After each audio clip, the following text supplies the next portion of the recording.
If you could have a Pokemon in real life, which one would you choose? Pidgeot. I'd bankrupt myself trying to take care of him/her, but I'd be a very happy homeless person. But you can hop on its back and jet around the world. Numerous Pokedex entries state it's capable of Mach 2. Who needs a house when you have a living supersonic jet? You ever stuck your head out the window in a moving car, felt the wind tearing on your face? Or, God forbid, a bug hitting you in the face? Without a cabin, I'm not going Mach anything. Mew. Who doesn't love a city-leveling levitating cat? Only if you royally piss it off. Mew has always been depicted as peaceful. I'd love to just hang out with one and play with those pink bubbles it made in the first movie. Mewtwo should have left it alone. All it wanted to do was play with bubbles. I want Mew to show me his toy collection. Well, that's a little bold of you to assume Mew is a he. Could be a her. Who knows? Ninetales, the original, has always been my favorite. Ninetales is a cool one. They said the original one, not the sun and moon one. That's one of my favorites as well. So gorgeous. Eevee, the face and fluff are impossible to resist. And it can evolve into Vaporeon. Oh, you. Hey guys, did you know that in terms of male human and... yeah, thank you for cutting yourself off, that we don't need any more of this. Ditto. Why do I have to be lick-a-tongue again? Less scraps in the trash can. Come on, I'm doing another load in the dishwasher. Get to licking. Brazzers. These people are disgusting. Come on, they're like little animals. That's gross. If Ditto is unavailable, I'd like an Arcanine. Hello, 6'3" Firewolf. I would get Ride of my car, ride him to work, and maybe use him as a support animal. Ditto is fair game. Arcanine is another great option though. Imagine how much you'd have to feed it though. You'd go broke really fast. But he's just a big fluffy guy. I mean, he's just big wolf dog. He's so cute. Hello and welcome everybody back to Ask EmKay. My name's Brandon and we've got some more questions sitting here, so why don't we just stop wasting time? Let's get to it. What actor does such a good job at being hateable in their role? William Atherton often played unlikable characters. He was so hated for his role in Ghostbusters as Walter Peck of the EPA that he would get harassed in public for a while after the movie came out. Great guy though. Fantastic high-strung, bitter villain and real genius. 10 out of 10. Val Kilmer's delivery on Jerry, if you think that by threatening me you can get me to be your slave, well, that's where you're right. But I am only saying this because I care. There are a lot of decaffeinated brands on the market today that are just as tasty as the real thing. He's absolutely perfect. Sam Rockwell, you hated his creepy guts in Green Mile. He's a douchebag in Iron Man. He was so good in Seven Psychopaths. I loved him in Jojo Rabbit too. Let's not forget about Three Billboards. That dude is a psycho in that movie. Whoever that religious lady was in The Mist. Marcia Gay Harden, so good. J.K. Simmons as Vern Schlinger in HBO's Oz. J.K. Simmons is one of the best actors ever. He's so diverse. I loved him as Schlinger, but also loved him as Yellow M&M. I will forever love him as the voice of Cave Johnson in Portal series. Just fantastic. Alright replies, cue the lemons. Jack Gleason, Joffrey from Game of Thrones. Kid crushed it, and yet he is the most humbled and charming person in real life, but damn it if he didn't show a dark side in Game of Thrones. Yes, there's a brilliant video of him speaking to a university about his experience and decision to leave acting, and he comes across so well. God, that dude is amazing in Game of Thrones. Like, I wanted that kid dead for so long. Amazing guy, great actor. In your opinion, who is actually the most iconic trio? Rock, paper, and scissors. Shoot, that was my answer. Are you mad because you lost? We can do best out of 3. It's like the game. Yeah, okay.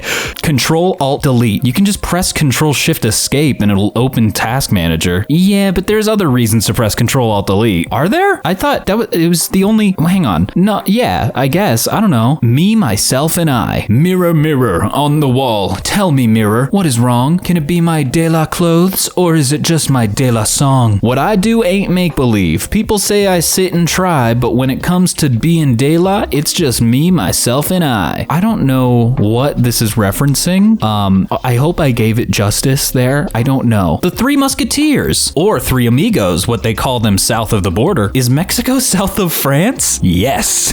I guess technically on a global scale, like, I mean, it is like, you know, like compass-wise, I guess, I'm not getting into it. Blossom, Bubbles, and Buttercup. On that note, don't forget sugar, spice, and everything nice. Just remember, you can't forget about Chemical X. That is the real player in this game. When has somebody's descent into insanity unfolded on the internet for everybody to see? My example would be Trisha Paytas, but we'll ignore that for now. A guy I went went to middle school with, basically inadvertently documented his slide into insanity through his Facebook rants about his college ex. He went from normal to crazy stalker real quick, and even 10 plus years later, he hasn't improved. Are we talking about Zuckerberg? Are we sure he's not going after Jessica Albright anymore? What was her name? Rachel? Maybe? I don't remember. Bad joke, Brandon. It was before live streams and even YouTube were a thing, but Steve-O's descent into full-blown addiction was documented with blog posts and email from the man himself, written mostly when he was high on coke and or nitrous oxide. It ironically ended up saving him because one of those emails hinted at suicide, which was enough for Knoxville and a few other friends to have a 72-hour psychiatric hold put on him, which eventually led to him getting clean. And we're happy for it. Glad Steve-O's still around. What a legend. Whatever happened to Randy Quaid? Didn't he slip off the deep end a few years back? I seem to remember something about a cabal of Hollywood killers out to get him and him hiding out in Canada. He married a tweaker and became a tweaker too. Sad.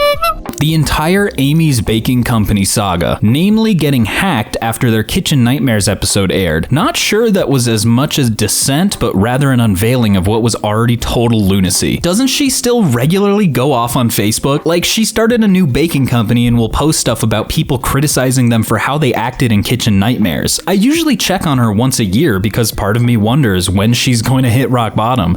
But apparently, with a lot of money, you can keep on being crazy and in denial for a really long time. What's the best smell on earth? I'd probably say wet asphalt. When you can smell it in the distance before rain gets there. Oh, it just gives you those tingles. But let's see what other people had to say. Freshly baked bread. Someone should bottle that smell and turn it into a perfume/cologne. There are perfumes which do this. Jeu de Pain by Serge Lutens is an interesting one, but the funniest one is called Eau de Toast and was created by the British Federation of Bakers for a marketing campaign. Once again, I don't speak French, so if I said that wrong, you can't come for me in the comments. I'm telling you. Cut wood. Fresh cut cedar. I bought a cabin a few years ago, and the first time I stepped inside, the smell of cedar instantly transported me back to being a small kid at camp. The cedar cabins, the smell of campfire. Cedar is such a nostalgic smell for me. That childhood friend's house that smelled good and unique. No other way to say it. Smells like home and nostalgia. I swam for 12 years and taught swim lessons for another 8. The smell right when you open the door and smell the warm chlorine air smells like home and nostalgia to me. Eucalyptus oil mixed into hot water splashed on the hot rocks of wood-burning sauna in the early fall. This is so specific though. I don't think we're really allowed to judge people's favorite smells. I mean,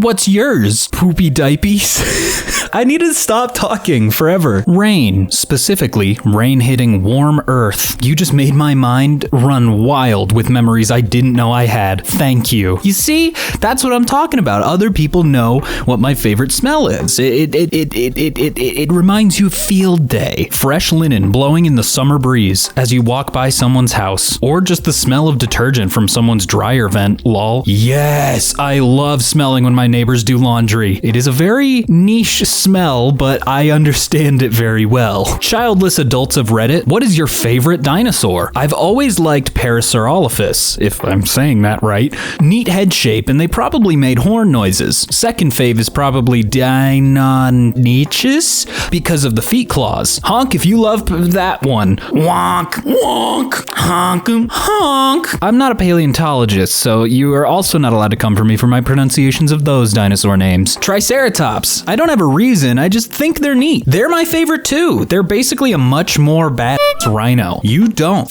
with rhinos. This is the way. Stegosaurus. They get extra points for having a thagomizer, which is the name for their spiked tail. It was named as such because of Gary Larson's comic. Not skilled enough to link it, but it's on the wiki for thagomizer. Apparently, it hadn't been named before the release of this comic strip, and some Gary fans in the paleontology world made it the official term. Well, that's interesting. Some dude just made a name and boom, now it's a part of history. Ankylosaurus. 100% literally a walking tank with a club for a tail. Fellow Spiky Boy fan fan here. Well, we're happy you're here, Truder. We're happy you're there. T-Rex, because he looks as a perfect mix of deadly and adorable. Did you see that Tyrannosaurus may actually be 3 different species? What would you name the other 2? I included the link to the Reuters article, but for those who are rightfully skeptical of following links from Reddit, Tyrannosaurus rex, Tyrannosaurus imperator, Tyrannosaurus regina. Now she sounds like one mean girl.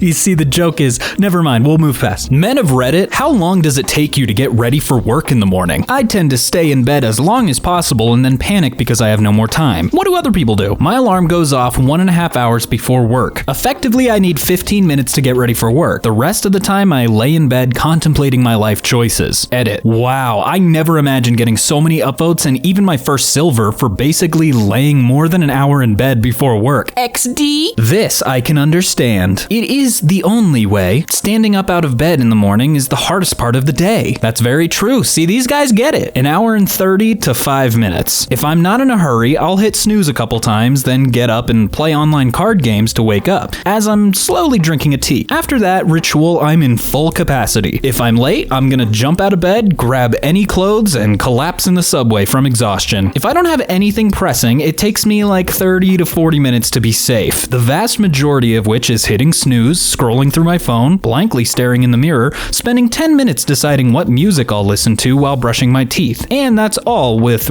already being a night shower person and generally not eating breakfast. But if I wake up late and in a panic, I can do the minimum stuff, brush my teeth, hand comb my hair, get dressed in like 7 minutes. 30 to 45 minutes to get up and leave the house. Yo, I'm not gonna lie, the longest is 15 minutes. I can do it in 15. I did when I was younger. I'm just not in a rush anymore. I work remote, so about 5 seconds to walk to my desk. I work remote, but it takes 45 to 90 minutes. For what? Get up, turn computer and Teams on, make sure there are no important emails, turn on coffee machine, then go back to bed for another 1 to 2 hours. This guy works.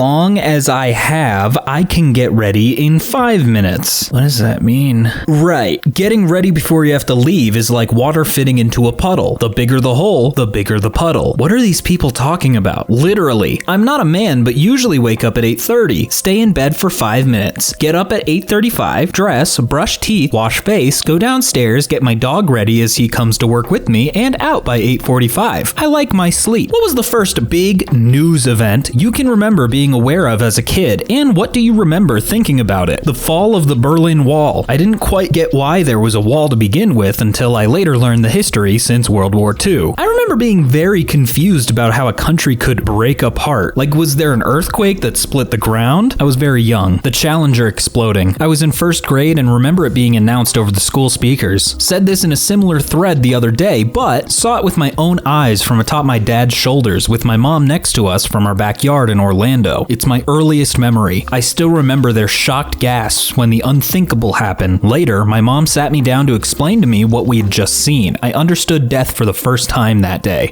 I was in 6th grade, standing outside with my class watching it. 9/11. I remember the haunting silence from my parents as we watched. I was 13 then. I broke my thumb that day and my parents didn't want to take me to the hospital. They were glued to the TV. Lol. Ow! Happy Cake Day! Happy Cake Day! Oh, what is going on? What are these people talking about? They didn't say it was his birthday. They didn't say it was his birthday. Why are they saying that's so bad? Oh no. The O.J. Simpson Bronco chase. I just remember wondering why everyone was talking about somebody driving a Bronco full of orange juice away from police. Did they steal the orange juice? Same. Were you born in the late 80s? 89. Okay, can't blame them. I'd probably think the same thing if I was pretty young, thinking some man just stole a bunch of orange juice and was running from the police. Adults, what is something you'd love receiving as a gift, but no one even considers giving you because you're an adult? I'd like some of them pills that turn into dino sponges when you put them in water. How about the oatmeal with the eggs that hatch into little jelly dinosaurs? I got some for my kids a couple years ago, and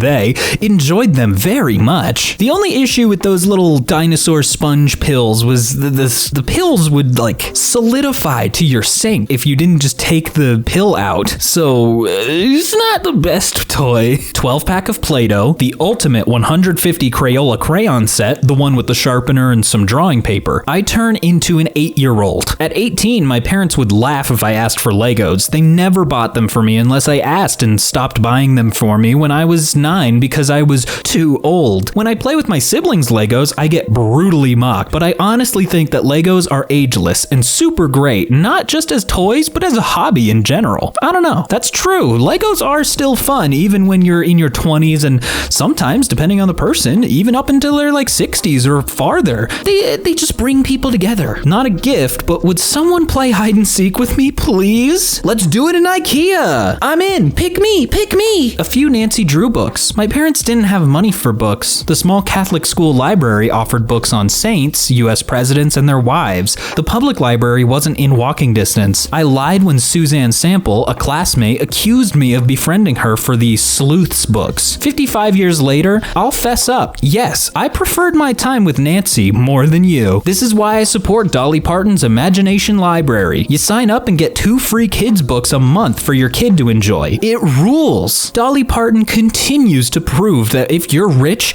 you can do good things forever. Like, you can just be a good person. What villain can you just not hate? Tom from Tom and Jerry. I've always rooted for him. Dude was just looking after his owner's home from that damn rat. Edit. Yes, I'm highly aware that Jerry's a mouse, but I meant what I said. Hank Scorpio. On your way out, if you want to kill somebody, it would help me a lot. I don't know who that is, so I'm uneducated. Yeah, you can come for me on that one, I guess. GLaDOS. She's just so crazy and hilarious, you forget she enjoys gassing innocents. Ooh, that's a weird phrasing. I have another surprise for you, and not a fake surprise like before. A real surprise, with tragic consequences, and real confetti this time. The good stuff. Our last bag. She sounds so excited when she says it's real confetti. Lego Joker. The Lego version of any movie villain are the best, especially in the games. They just know how to be so expressive with their limited polygons. Sandman. He's not a bad person, just had bad luck. It's true. Sandman is a very tragic character in Spider-Man, unless they're talking about another Sandman, in which I am not educated enough, so I'm sorry again. I didn't mean it. You can't yell at me. What strange events have gotten swept under the rug like they didn't even happen? I mean, they let Zuckerberg drop absolute bank on funding ballot measures / operations over $420 million, and ongoing investigations are looking into its influence / legality. Either open it up so we have shitty elections, or shut down outside funding so we don't have billionaires trying to sway different electorates. The Metcalf sniper attack. Some unknown gunman utilizing military tactics attacked a California power substation under cover of night. The attack included cutting targeted telecommunication lines beforehand. As far as I've ever been able to tell, they never figured out who did it or why. Or they did make arrests and the media didn't bother to follow up. 60 Minutes just did a story on this, in the context of a larger vulnerability to the power grid. Apparently, destroying as few as 5 substations could cripple the entire grid. The wife of the Church of Scientology leader, David Miscavige, Shelley Miscavige,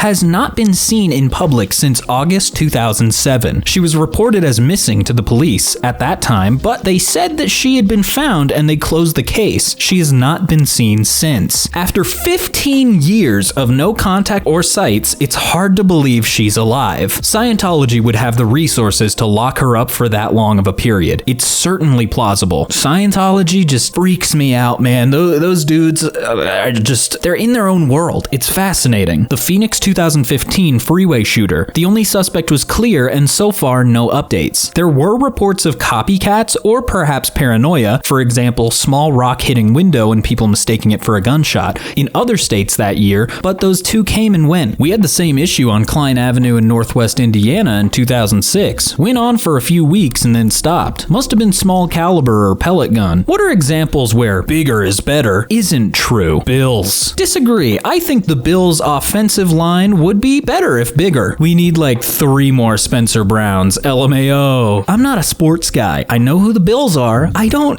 get it though. Like, I don't get it. Sorry. Stars. The giant ones die quickly. The small ones can live for billions of years. The very smallest red dwarfs can live for trillions of years. Smiley face. They cook their hydrogen fuel very slowly and over low temperatures. Talk about stretching your rations. Blood pressure. Doctor said my blood pressure is big. Oh dear, how big? Massive. This dude's got some massive blood pressure.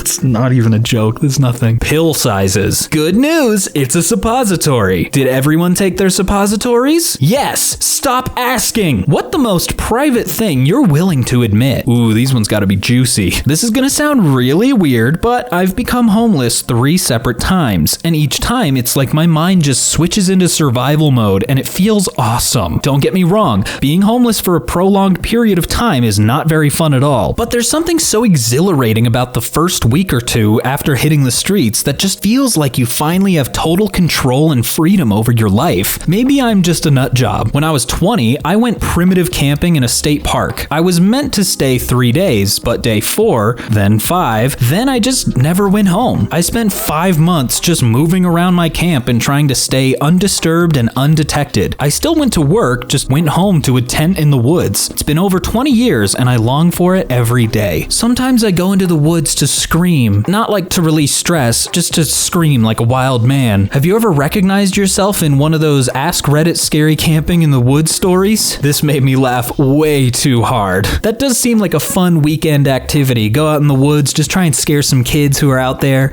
just screaming as loud as you can. I would do that, but I don't want to. I envy people with functional families. First time I saw a functional family, I was stunned. Same. Didn't know how to behave when my friend's parents and family just sat together at the breakfast table, just chit-chatting like a couple of well-adjusted normal people. That is a pretty rare thing to see, is just a family all getting along perfectly well, especially in America. I'm beginning to hate all of the things that used to define me. I'm just getting colder and colder and I don't feel bad for it. I'm just nostalgic for my old self. Man, that one's kind of a bummer, but I guess thanks for sharing. I almost myself on my first date while walking home with them because the food didn't agree with me. I barely made it to the toilet. It happens to the best of us. I mean, what can you do? I mean, if the Taco Bell is I had something, but it's gone now. If you could delete anything from the world, what would it be? The third law of thermodynamics, or the law that matter cannot travel faster than light. I'm playing the long game. You would just rewrite the whole functioning of this world? He might be crazy, but he might be onto something. Tinnitus, that damn loud beeping. Luckily mine isn't all the time and usually easy to ignore. Mine is permanent and all the time. Quads, I hate it. Even have to sleep with white noise, otherwise it'll drive me mad. Lol. For people that don't know, tinnitus is when you have like a ringing in your ear, but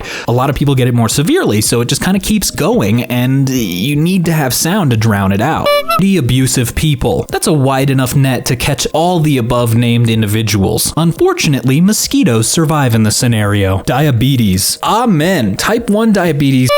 Balls. I often forget what it's like to just feel good. Even when I try and have control, my diabetes still me. It sucks so bad. Parents of Reddit. What's the worst kids show you've had to suffer through? My wife is trying to help our daughter learn some sign language and has found some YouTuber called Miss Rachel. She just sings songs and sounds out words and does some hand signs. And it honestly seems to be working because she starts signing and saying more. But I've heard this same video play so much that just the sound of this woman's voice makes me irrationally angry. I would rather sit through hours of watching Cocomelon or Mickey Mouse Clubhouse by myself than hear this video again, even if it's just background noise. Edit. There are apparently 2 Miss Rachels doing singing on YouTube. I'm talking about this one. My husband hates Miss Rachel, specifically the Icky Sticky Bubblegum song. She pops up on his TikTok and I thought he was going to throw his phone through the window. Fucking Ryan's World. Thank God mine just outgrew it. Now it's Siren Head 24/7. Mine too.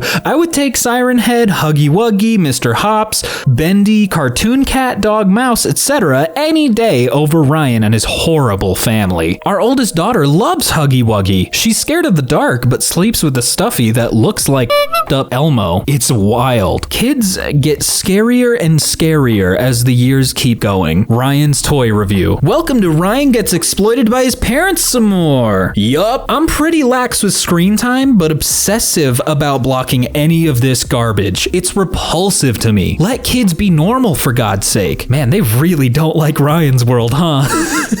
So many people hate this kid. Ryan's World on YouTube. It's just so stupid and boring, and the production value is so low. It's also heavily focuses on materialism and buying more. Plus, the parents are in every episode, and they're boring too. It's just insufferable, but my son likes it. You mean our child got mildly famous from a video years ago, and now we take advantage of his lack of experience and monetize the hell out of him? These people really hate this kid, huh? 90% of content aimed at kids on YouTube. So mind-numbing and lazy. Who is the imposter Minecraft School free Robux giveaway 3 a.m. challenge? Real, not clickbait. What are some good reasons to continue living? Exchange between my wife and I after she broke her foot and severely sprained her ankle in a ballet class. Wife, growing old sucks. Me, it beats the alternative. Wife, after wincing because she accidentally moved her injured foot. Not by much. My dad says things like that. I'm glad to be X years old. That means I'm still here. When the pandemic started and we couldn't see each other, he'd say, we can't see each other right now, so we can keep seeing each other for many, many years afterwards. That is a really nice sentiment. That is he's a legend. Dying might hurt. I don't know. Honestly, this has been a big reason for me. Like, if I die, whatever, but dying sounds absolutely awful. Bingo. I don't fear death. I fear that it will be very painful. When a cat chooses you to snuggle up with, that's a high I am always chasing. I'm a bigger guy that produces a good amount of heat, so cats are always in my lap when I'm at a friend's place who has them. Lol. Don't want to upset my mom. My dad and I kept each other alive, and now we're both improving our mental health. More power to you both. Smiley face. Yeah, good for you guys. Hell yeah. I'm very curious to see what technology does in the next decades. My unenhanced lifespan would take me up to 2080 or whatever. And just think about all the stuff in neuroscience, electronics, genetics, bioengineering, space I'd miss out on if I didn't live till then. My grandparents were alive when I was little, and they told stories from their life. They didn't have electricity, not to talk about TV, laptop, fridge, running water, shower as we have now, windows as we have now. Can you just imagine life without these? Things change quick, and in just 60 more years, who knows what never heard of things we will have. A lot of interesting stuff in this one. Oh, but would you look at the time? Thank you all so much for watching. My name's been Brandon, and I will see you in the next one.